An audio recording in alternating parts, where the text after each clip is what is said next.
Shalom, hai, selamat pagi. Shalom untuk semua Bapak Ibu dan sahabat viewership. Pagi ya Bunda, selamat pagi semuanya. Iya Ibu Duma. Halo Pak Musa Lembang, juga saudara-saudari yang terkasih semuanya yang telah tergabung di BW saat ini. Puji nama Tuhan. Hai, halo, shalom Om Aleli. Shalom Selamat juga pagi, untuk Abuna. semua. Shalom juga untuk semua sahabat-sahabat BW kita yuk yang ada di YouTube. Kita kasih lambaian tangan sukacita. Tetap semangat dalam semangat Be Worshippers, yaitu jangan kasih kendor. Amin. Haleluya. Amin. Puji Tuhan ya. Iya, Bapak Ibu, saudara-saudari dan juga anak-anak yang terkasih, semua sahabat BW yang setia di dalam kasih Tuhan, saya berdoa menjelang akhir pekan ini tentunya masih pasti ada banyak rencana yang akan dilakukan dan dikerjakan ya. Ada banyak Selamat sekali. Ya, Abuna, Ibu Acen, iya, Bu Leli, Bapak Ibu semua. iya semua. Tuhan, selamat pagi ya, Tuhan mendekati amin. Selamat Belum. pagi Bu Acen. Iya, selamat pagi Bu Lani. Selamat pagi Pak Bu Acen, Abuna, selamat Iya, pagi Bapak-bapak. iya selamat pagi, amin. Selamat pagi juga semuanya. Iya, amin. Iya, Puji Tuhan. amin. Bu Nancy sehat, Pak? Amin, sehat Abuna. Puji Tuhan sehat ya. Salam buat Bu Nancy ya. Amin, sehat Abuna. Hiskia gimana Hiskia kabarnya? Bilang, ada Abuna.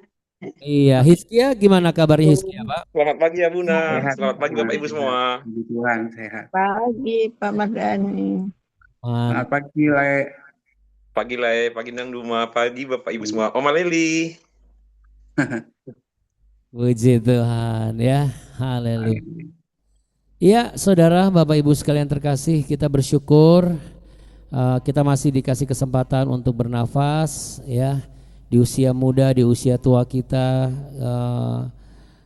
walaupun orang bilang usia senja, tetapi matahari tidak pernah berhenti untuk terbit menerangi langkah hidup kita. Dan sekalipun kita masih muda, tetapi kita selalu diberikan hikmat dan kekuatan sehingga kita boleh melangkah menuju masa depan. Yang sepakat boleh katakan amin. Amin. Puji Tuhan. Kita mulai dengan tepuk tangan sama-sama yuk. Bu Helmi juga sudah ready, semua sudah ready. Baik, Bapak Ibu dan sahabat semuanya, mari kita satu di dalam doa. Kita mulai BW kita pada hari ini. Haleluya, puji nama Tuhan. Kami bersyukur dan berterima kasih, kami berdoa di hadapan tata kasih karunia-Mu, karena kami yakin dan percaya doa orang benar besar kuasanya. Kiranya Engkau melihat dan menemukan kami sebagai orang-orang yang benar ya Tuhan, tidak hanya untuk kepentingan kami saja, tetapi untuk orang-orang di sekitar kami, sehingga kemanapun kaki kami melangkah, kebenaran-Mu nyata di dalam kehidupan kami. Bapa kami yang di surga, dikuduskanlah namamu, datanglah kerajaan-Mu, dan jadilah kehendak-Mu di bumi seperti di surga. Berikanlah kami pada hari ini makanan kami yang secukupnya, dan ampunilah kami akan kesalahan kami, seperti kami juga mengampuni orang yang bersalah kepada kami. Dan janganlah membawa kami ke dalam pencobaan, tapi lepaskanlah kami daripada yang jahat. Karena Engkaulah yang punya kerajaan, kuasa dan kemuliaan kekal sampai selama-lamanya. Berkatilah dan urapilah dan lawatlah dengan kuasa-Mu semua yang setia mengikuti BW ini, baik di Zoom maupun di YouTube ya Tuhan. Kau berikan roh keberanian dan juga semangat untuk mengabarkan Injil dengan membagikan channel ini kepada saudara-saudari mereka dan juga kerabat mereka, supaya semakin luaslah pengabaran Injil itu.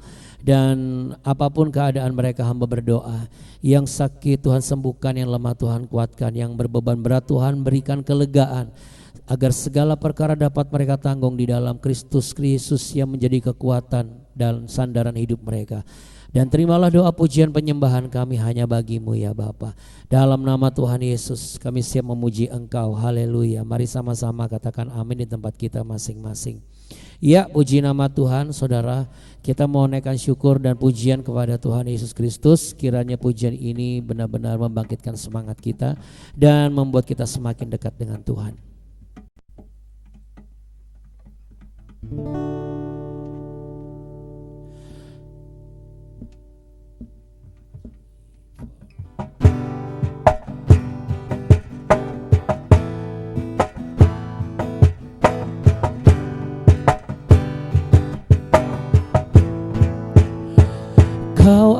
Allah yang besar, ajaib dan mulia. Kau Yesus yang selalu membuatku terpesona. Segala pujian bagimu ya Tuhan. Hanya Kau yang layak ku agungkan.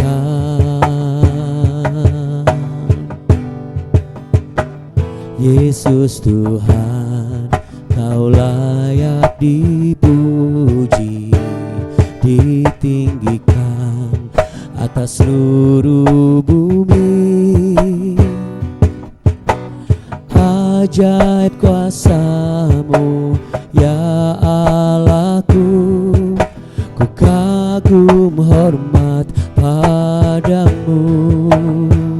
Yesus Tuhan, Kau layak dipuji, ditinggikan atas seluruh bumi. Heran kasih-Mu di hidupku, Yesus kekuatanku. Kau Allah yang besar, ajaib dan mulia. Kau Yesus yang selalu membuatku terpesona. Segala pujian bagimu ya Tuhan. Hanya Kau yang layak ku agungkan. Kau Allah yang besar, ajaib dan mulia. Kau Yesus yang selalu membuatku terpesona. Segala pujian bagimu ya Tuhan. Hanya Kau yang layak ku agungkan.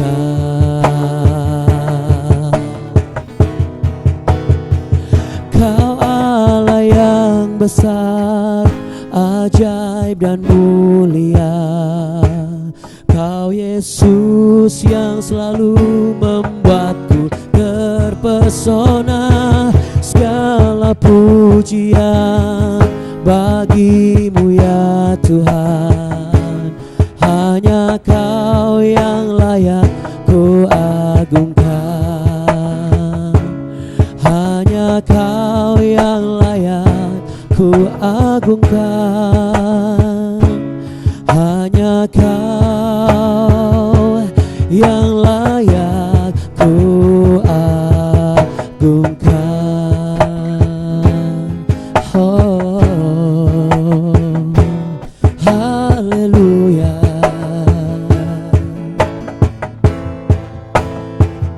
Haleluya.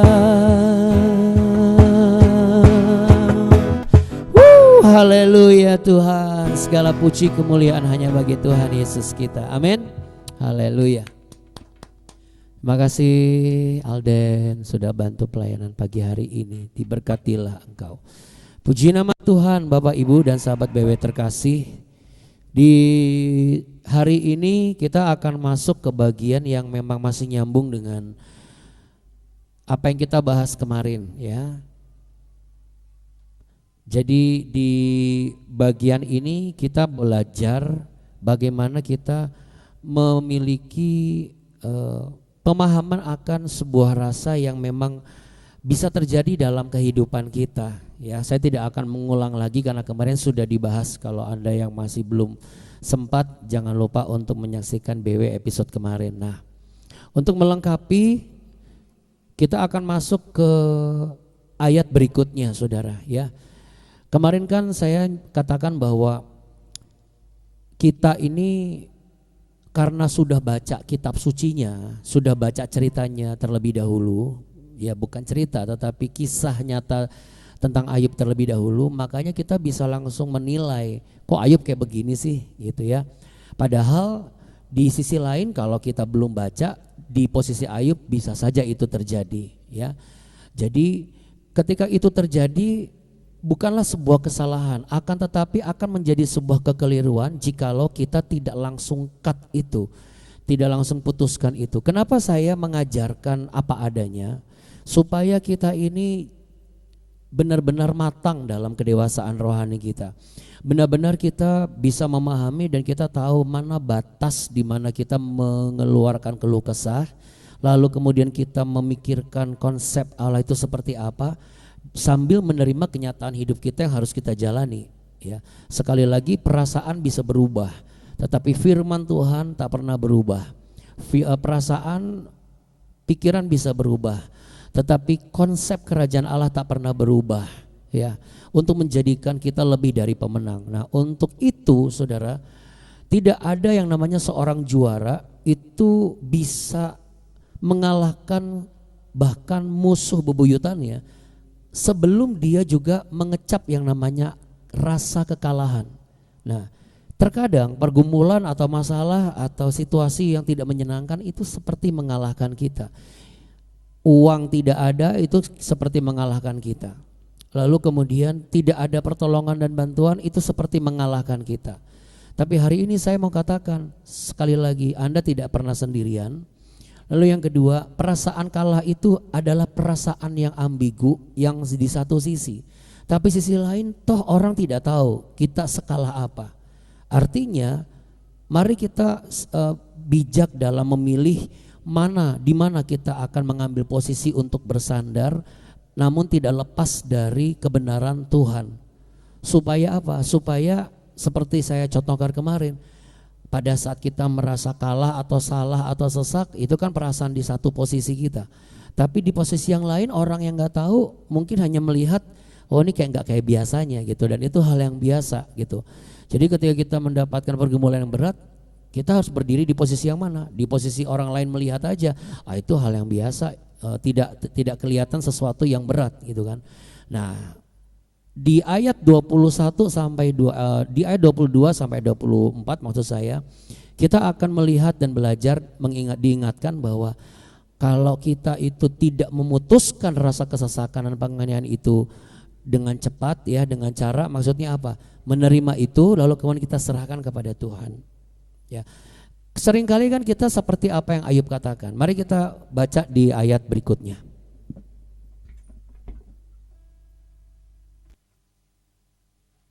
Karena saya pernah menjadi pribadi yang seperti ini. Kalau begini caranya, ngapain saya melayani, ngapain saya jadi pendeta misalnya, ngapain saya jadi gembala, kalau toh pada akhirnya tetap aja saya nggak pernah dianggap sama orang. Tetap aja saya mengalami yang namanya pergumulan justru jauh lebih berat gitu. Perasaan dulu sebelum jadi pendeta nggak gini-gini banget gitu. Saya pernah mengalami seperti itu. Dan itu bukan cuma pernah, bahkan bisa setiap saat itu muncul gitu. Ya, tapi itu perasaan manusia saya, saudara. Dan saya tahu kapan saya harus stop itu. Supaya saya juga tidak menjadi orang yang akhirnya itu tertumpuk. Nah, kalau tertumpuk jadi apa? Jadi akar pahit. Munculnya adalah ketika kita sudah nggak sanggup lagi menampung itu. Itu sebabnya sebagai hamba Tuhan saya mengingatkan, alur natur kita manusia harus kita ikuti. Tetapi kita juga harus tahu kapan kita harus stop, supaya natur manusia itu tidak membuat kita menjadi pribadi yang tumbuh dengan berbagai macam akar kepahitan. Kita baca di Ayub pasal 9 ayat 22 sampai 24. Ini sebenarnya sudah dibaca di 3 hari yang lalu, tapi kan belum dibedah. Nah, sekarang saya bedah. Semuanya itu sama saja. Itulah sebabnya aku berkata, yang tidak bersalah dan yang bersalah kedua-duanya dibinasakannya. Bila cemetinya membunuh dengan tiba-tiba, ia mengolok-olok keputusasaan orang yang tidak bersalah. Bumi telah diserahkan ke dalam tangan orang fasik dan mata para hakimnya telah ditutupnya. Kalau bukan oleh dia, oleh siapa lagi? Iya, ini kan gambaran seperti kita yang merasa bahwa ya kayaknya sih ujung-ujungnya juga semua dibilang kuasa daripada Tuhan. Berarti Tuhan juga nggak care banget sama orang benar. Tapi itu kan pemikiran sepihak. Ya.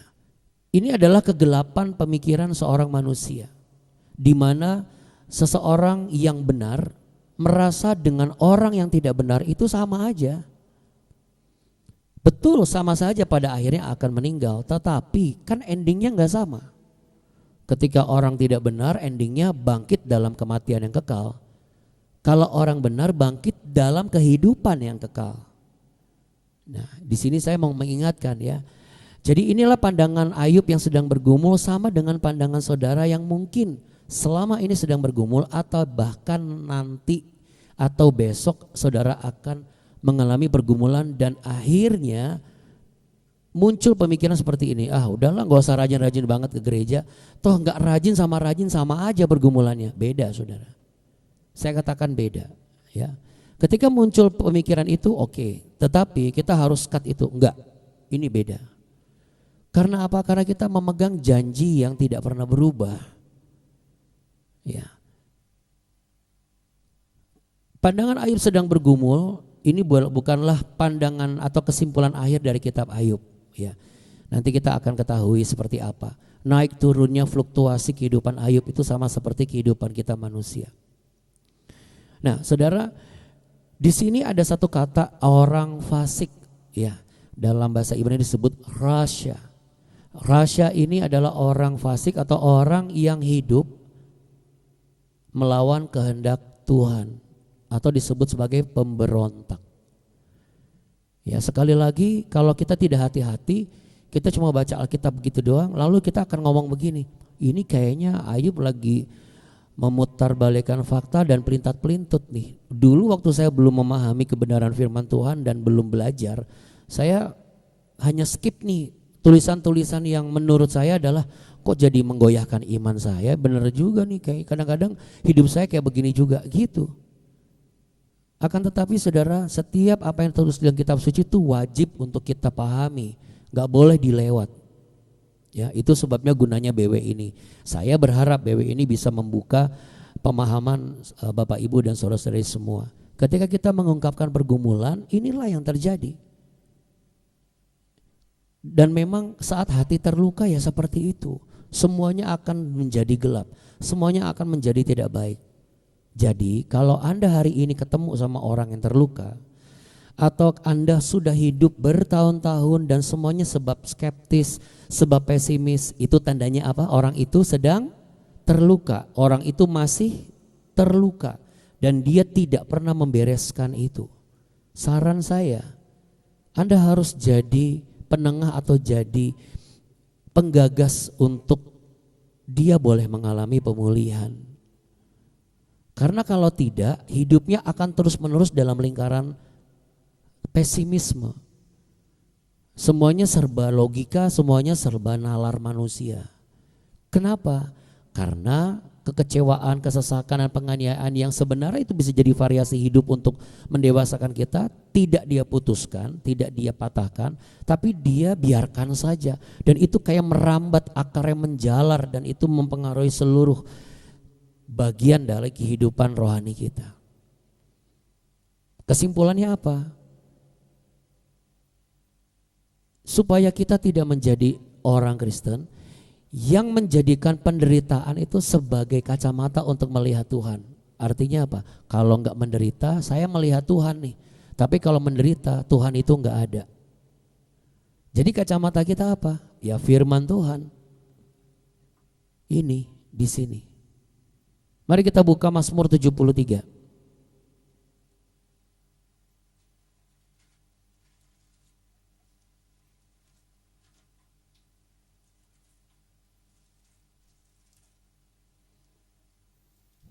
Di Mazmur 73 ayat 16 sampai 17. Ini menarik. Sebelum saya tutup dengan satu ilustrasi. Mazmur 73 perikopnya itu adalah pergumulan dan pengharapan. Ini adalah Mazmur dari Asaf. Ya, karena Mazmur ini kan tidak semuanya yang menulis itu Daud. Ada Asaf, ada Bani Korah, salah satunya juga ada Musa. Nah, di ayat yang ke-16 ayat yang ke-17 kita mau baca sama-sama. Tetapi ketika aku bermaksud untuk mengetahuinya, ya Mazmur 73 ayat 16 dan 17. Tetapi ketika aku bermaksud untuk mengetahuinya, hal itu menjadi kesulitan di mataku. Sampai aku masuk ke dalam tempat kudus Allah dan memperhatikan kesudahan mereka. Asaf pun juga hampir salah menilai konsepnya Tuhan gitu. Dia melihat kalau dari ayat 1 sampai ayat 15 itu semuanya serba ya Allah baik tapi gitu. Jadi dia pun sempat melihat bahwa kayaknya saya harus begini supaya Tuhan itu baik. Enggak, kebaikan Tuhan itu sifatnya absolut. Bahkan kemarin kita sudah diajari bahwa tidak ada sesuatu pun yang bisa memisahkan kita dari kasih Allah. Dan ketika kita merasa sendirian, sesungguhnya kita tidak sendirian. Karena Bapa menyertai aku. Sama seperti Tuhan Yesus yang menyertai kita. Karena kalau kita tinggal di dalam Yesus, maka kita tinggal juga di dalam Bapa. Karena Bapa ada di dalam Yesus dan Yesus ada di dalam kita. Yang mengerti katakan amin. Nah, kalau kita mengerti hal ini, maka kita pun mengerti satu-satunya cara untuk bisa memutuskan dan mematahkan rasa sesak dan penganiayaan dan rasa ketidakadilan, bahkan mentoknya pikiran kita. Mau digimanain lagi ini gereja, mau digimanain lagi ini kerjaan, mau digimanain lagi ini keluarga. Satu-satunya solusi adalah apa? Masuk dalam hadirat Allah. Itu di situ kan ada tulisan itu. Tetapi ketika aku bermaksud untuk mengetahuinya, hal itu menjadi kesulitan di mataku. Tetap sampai aku masuk ke dalam tempat kudus Allah. Ini bicara mengenai hadirat Allah. Jadi mari saat tekanan hidup datang, kita langsung masuk dalam hadirat Tuhan. Yang kita ingat jangan hal-hal yang sifatnya itu membuat kita kok gini lagi banget ya ikut Tuhan, gak kayak gitu lagi. Tetapi aku percaya salib Kristus sudah menjawabnya. Betul bukan? Iya kan? Kan kita yang mengalami kematian dalam Kristus, kita juga mengalami kebangkitan dalam Kristus. Jadi sekalipun nanti mau liburan atau mau kerja, masih mengerjakan target dan lain sebagainya, ingat. Hidup ini saudara itu seperti medan magnet. Ini ilustrasi saya. Hidup ini seperti medan magnet. Kalau mata iman dan pikiran kita tuh dibiarkan tinggal di area medan magnet, bahkan tertuju kepada magnet itu sendiri, itu sama seperti kompas lalu didekatkan ke medan magnet atau ke magnet, arahnya pasti berantakan. Saya pernah praktek dulu, ingat di SMP atau SMA. Jadi ada kompas lalu ada magnet ditaruh dideketin gitu, itu langsung muter terus, nggak karu-karuan. Langsung berantakan. Sama saudara. Mau sampai kapan hidup kita itu muter-muter terus di situ? Karena kita tidak pernah mengarahkan hidup kita kepada Tuhan. Ini sama seperti, ini berlaku di berbagai usia ya. Masa muda kalau nggak mau muter-muter di situ aja terus, harus belajar firman Tuhan. Nggak bisa enggak. Ini adalah fakta. Supaya fokusnya itu enggak cuma sekedar validasi dari teman-teman, tren saat ini. Ketika kerjaan mentok, ke klien juga enggak berhasil, Anda harus bagaimana? Anda harus tetap di dalam Tuhan. Enggak bisa enggak. Supaya apa? Arah hidup kita tuh enggak salah. Karena hidup kita ini ibaratnya seperti kompas. Kalau kita dekat banget sama medan magnet, pasti berantakan arah hidup kita. Tapi kalau kita masuk dalam hadirat Tuhan, kita akan diajarkan bagaimana kita bisa mengkalibrasi hati kita. Melalui apa? Firman Tuhan. Itulah saya selalu mengumandangkan ikut BW. Belajar firman Tuhan dengan sungguh-sungguh dalam kurun waktu paling mentok kemarin 35 menit. Sekarang enggak nyampe 30 menit saya harap. Tapi kan kita bisa mengerti ayat per ayat maksudnya apa dan bisa jadikan sebagai panduan hidup kita. Bukan cuma sekedar udah baca, udah Alkitab, udah habis. Tapi kalau enggak ngerti apa gunanya, apa manfaatnya. Karena itu yang saya alami, udah belajar habis, enggak ngerti juga nih, akhirnya yang enggak ngerti saya skip terus gitu. Padahal firman Tuhan itu berfungsi untuk memampukan kita mengkalibrasi hati kita. Mana sih bagian yang perlu harus diperbaiki? Kira-kira begitu. Dengan demikian kita semakin mengenal hatinya Tuhan. Dari Ayub pasal 9 ayat 1 sampai ayat 24 ini kita mengkonklusikan bahwa ada satu pemahaman bagaimana Allah itu tetap adil, ya. Bagaimana Dia membenarkan menurut anugerahnya, bukan menurut perasaan kita, seperti yang sudah kita bahas kemarin. Dan kita melihat Tuhan itu, perbuatan kasih Tuhan itu bukan dari penderitaan sebagai kacamatanya, tetapi dari kebenaran firman Tuhan. Mari sama-sama pejamkan mata, letakkan tangan di dada, refleksikan diri saudara sebelum memulai aktivitas hari ini. Apakah aku ini sedang menilai Tuhan berdasarkan situasiku?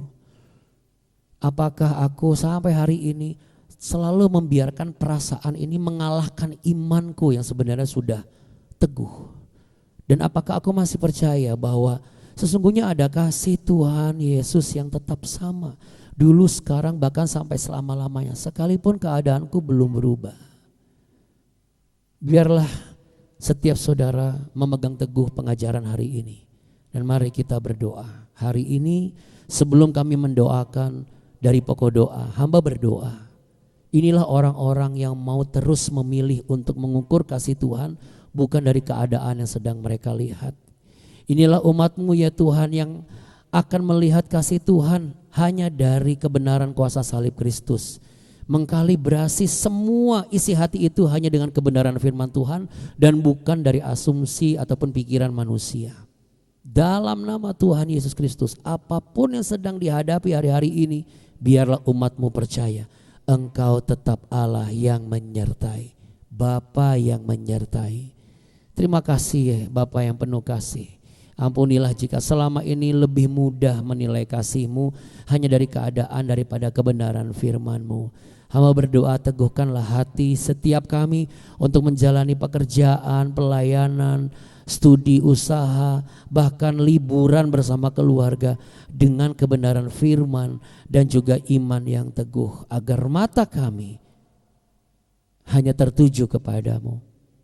Sebab Engkau Allah yang besar dan Allah yang punya kuasanya, tak pernah berubah dulu, sekarang, bahkan sampai selama-lamanya. Saat ini kami mau berdoa ya Tuhan, sesuai dengan pokok doa yang diberikan oleh Ibu Duma Siburian, bahwa keluarga Bapak Martin pagi jam 3 tadi sudah berangkat ke Semarang dengan menggunakan kendaraan mereka. Biarlah perjalanan mereka lancar dari titik keberangkatan sampai titik tujuan.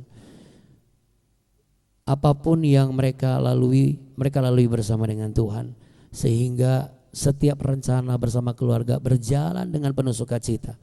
Kami juga berdoa bagi keluarga Pak Yosef, Bu Diana, lalu Bapak Ibu yang lain yang mungkin akan berangkat liburan hari ini atau besok. Tuhan jaga dan pelihara.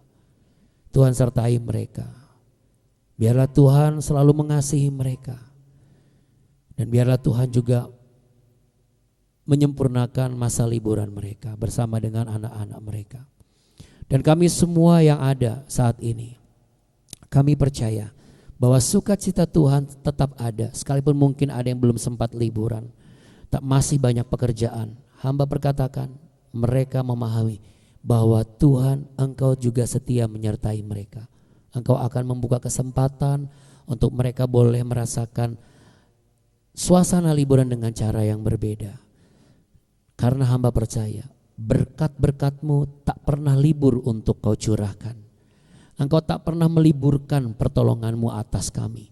Engkau tak pernah meliburkan kasih setia-Mu atas kami. Untuk itu Bapak Ibu, saudara-saudara sekalian terkasih, bukalah tangan-Mu, karena sesungguhnya Allah Bapa di surga telah melimpahkan berkat damai sejahtera melalui kuasa cinta daripada Tuhan Yesus dan Roh Kudus sebagai penolong-Mu. Tuhan memberkati engkau dan melindungi engkau. Tuhan menyinari engkau dengan wajah-Nya dan memberi engkau kasih karunia. Tuhan menghadapkan wajah-Nya kepadamu untuk memberimu damai sejahtera. Terimalah berkat-berkat-Nya yang maha mulia. Haleluya. Mari sama-sama katakan amin. Tuhan Yesus memberkati Bapak Ibu. Selamat akhir pekan, namun tetap semangat dalam kasih Tuhan. Dengan semangat Be Worshipers apa saudara? Jangan kasih kendor. kasih kendor. Yesus. Terima kasih Abuna, terima kasih Abuni. Terima kasih Bapak Ibu semua, Tuhan Yesus memberkati kita. Iya, jangan lupa juga nanti hari Minggu kalau bagi Anda yang melewat atau ingin bergabung ibadah, minggu ini ada ibadah disertai perjamuan kudus di lantai 26 RAP Gedung Pakuan Tower Kota Kasablanka Jakarta Selatan. Ibadah dimulai jam 9.30 sampai jam 11 ya. Demikian pengumumannya, nanti kita ketemu lagi hari Senin di BW. Tuhan Yesus memberkati. Bye. Shalom. Dadah. Salam.